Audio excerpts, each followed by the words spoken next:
Ғибратты әңгіме. Ертеде бір ауқатты кісі кедей адамды өзіне қызметші етіп алыпты.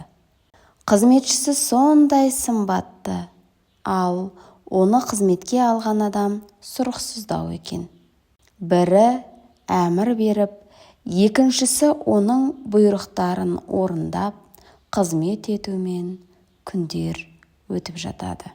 Күндердің күнінде аптап ыстық пен аштықтан сол өңірде көптеген адам көз жұмады. Сонда кедей қызметші: «Қожайыным, екеумізді танитындар жоқтың қасы, бәрі жұтта өліп кетті. Менің сымбатты көркім нағыз қожайын болуға лайық қой.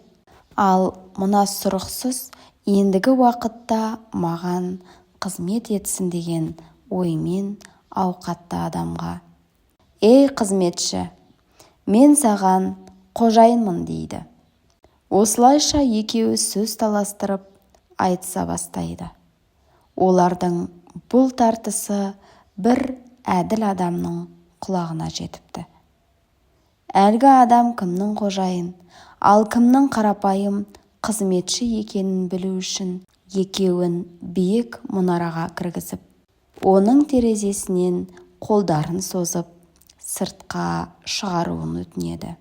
Ал екеуі оның айтқанын істеген екен.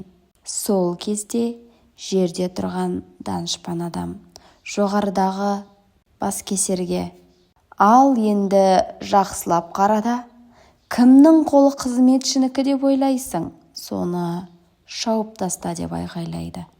Мұны естіген қызметші қолын дереу тартып алған екен. Осылайша жұрт кімнің қожайын, ал кімнің қызметші екенін біліпті.